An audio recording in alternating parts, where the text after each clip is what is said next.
السلام علیکم ورحمۃ اللہ وبرکاتہ۔ میرے دینی بھائیوں اور بہنوں، قرآن کریم میں اللہ تعالیٰ ارشاد فرماتے ہیں وَلَا تُصَعِّرْ خَدَّكَ لِلنَّاسِ وَلَا تَمْشِ فِي الْأَرْضِ مَرَحًا إِنَّ اللَّهَ لَا يُحِبُّ كُلَّ مُخْتَالٍ فَخُورٍ۔ لوگوں سے منہ پھیر کر بات نہ کرو اور نہ زمین میں اکڑ کر چلو۔ اللہ تعالیٰ کسی اترانے والے اور تکبر کرنے والے کو پسند نہیں کرتے ہیں۔ میرے دینی بھائیوں اور بہنوں، کبر و غرور اور گھمنڈ ایسی برائی ہے کہ آدمی کو ذلیل و خوار کر دیتی ہے۔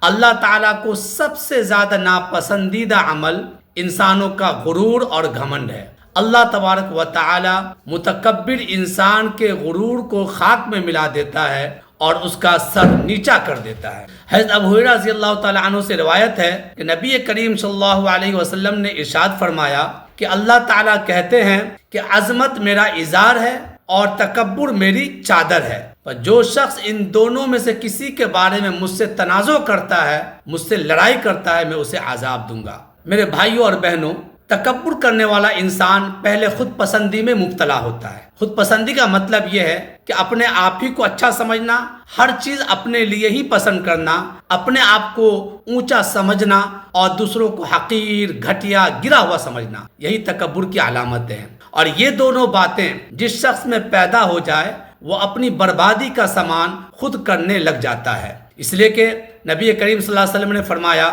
انسان اپنے آپ کو بڑا سمجھنے لگتا ہے یہاں تک کہ اس کا نام گھمنڈ کرنے والوں میں لکھا جاتا ہے اور پھر وہ عذاب الہی کا مستحق ہو جاتا ہے۔ ایک دوسری حدیث میں ہے کہ وہ شخص جنت میں نہیں جائے گا جس کے دل میں ذرہ برابر بھی کبر و گھمنڈ ہوگا۔ ایک شخص نے حضور پاک صلی اللہ علیہ وسلم سے پوچھا کہ انسان چاہتا ہے کہ اس کا کپڑا اچھا ہو، اس کے جوتے اچھے ہو، کیا یہ بھی گھمنڈ ہے؟ تو رسول پاک صلی اللہ علیہ وسلم نے ارشاد فرمایا ان اللہ جمیل ویحب الجمال، اللہ خوبصورت ہے اور خوبصورتی کو پسند فرماتے ہیں۔ تکبر حق سے ہٹ دھرمی اور ضد کی وجہ سے پھر جانا، ہٹ دھرمی کی وجہ سے حق بات کو نہ ماننا اور لوگوں کو حقیر سمجھنے کا نام ہے۔ جب انسان غرور اور گھمنڈ میں مبتلا ہو جاتا ہے تو وہ دوسروں کو نیچی نظروں سے دیکھتا ہے، دوسروں کو حقیر سمجھتا ہے، ان کی برائی کرتا ہے، ان کا مذاق اڑاتا ہے، ان کی توہین کرتا ہے اور پھر یہاں سے ظلم و زیادتی کا سلسلہ شروع ہو جاتا ہے۔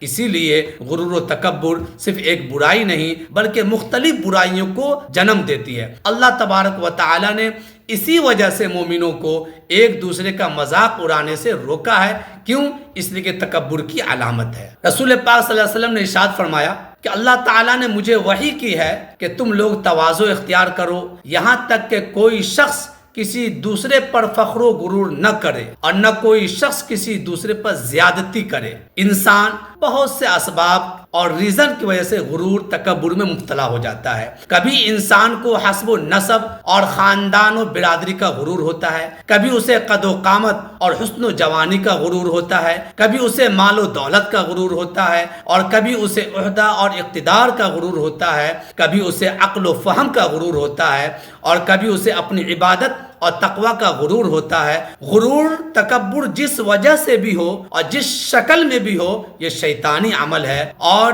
یہ عمل اللہ تعالیٰ کے غضب کو دعوت دینے کا ذریعہ ہے۔ میرے بھائیوں اور بہنوں، انسان مٹی سے پیدا ہوا ہے اور مٹی کی خاصیت عاجزی اور انکساری ہے۔ انسان کا دشمن شیطان آگ سے پیدا ہوا ہے اور اس کی خاصیت غرور و تکبر ہے۔ اللہ تبارک و تعالی نے جب حضرت آدم علیہ السلام کا پتلا بنایا اور اس میں اپنی روح پھونکی تو ابلیس کو حکم دیا کہ وہ حضرت آدم علیہ السلام کو سجدہ کرے، مگر ابلیس غرور و تکبر کے مارے اکڑ گیا اور آدم علیہ السلام کو سجدہ کرنے سے انکار کر دیا۔ اور بہنوں، شیطان آدم علیہ السلام کو سجدہ نہ کرنے اور کبر و غرور میں مبتلا ہونے کی وجہ سے رحمت خداوندی سے دور ہوا اور دھتکار کر نکالا گیا۔ اور آپ حضرات کو معلوم ہے کہ ابلیس یہ انسان کا ہمیشہ کا دشمن ہے۔ وہ چاہتا ہے کہ انسان بھی مغرور اور گھمنڈی ہو کر اللہ کی رحمت سے دور ہو جائے۔ چنانچہ جب کوئی شخص تکبر کرتا ہے تو وہ ابلیس کی اتباع کرتا ہے اور اس کو خوش کرتا ہے۔ اس لیے جو انجام ابلیس کا ہوا وہی انجام اس کے نقش قدم پر چلنے والے متکبر انسان کا بھی ہوتا ہے۔ میرے بھائیوں اور بہنوں، جنت امن و سکون اور رحمت و سلامتی کی جگہ ہے۔ اس کے حقدار وہی لوگ ہیں جن میں عاجزی، انکساری، تواضع اور خاکساری ہے۔ گھمنڈی، مغرور اور متکبر لوگوں کے لیے مناسب جگہ جنت نہیں ہے۔ اللہ تبارک و تعالیٰ کا ارشاد ہے، تلک الدار الآخرۃ نجعلها للذین لا یریدون علوا فی الارض ولا فسادا والعاقبۃ للمتقین۔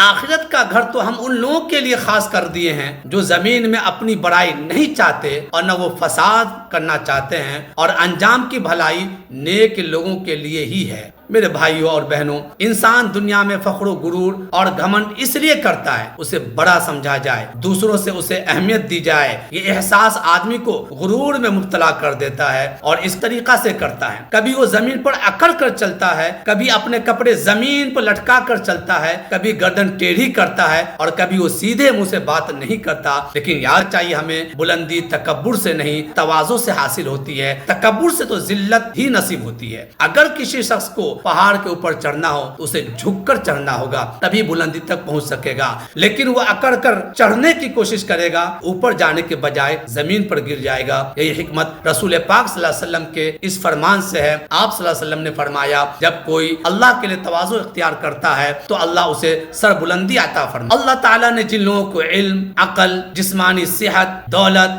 منصبہ، اقتدار سے نوازا ہے، ان کو چاہیے کہ اللہ کی نعمتوں کا شکر تواضع کے ذریعہ کرے، کیونکہ درخت جب پھلدار ہوتا ہے اس کی شاخیں جھک جاتی ہیں۔ اللہ تبارک و تعالی ہم سبوں کو کبر و غرور سے محفوظ رکھے اور عاجزی و انکساری کی توفیق عطا فرمائے۔ جزاکم اللہ خیرا۔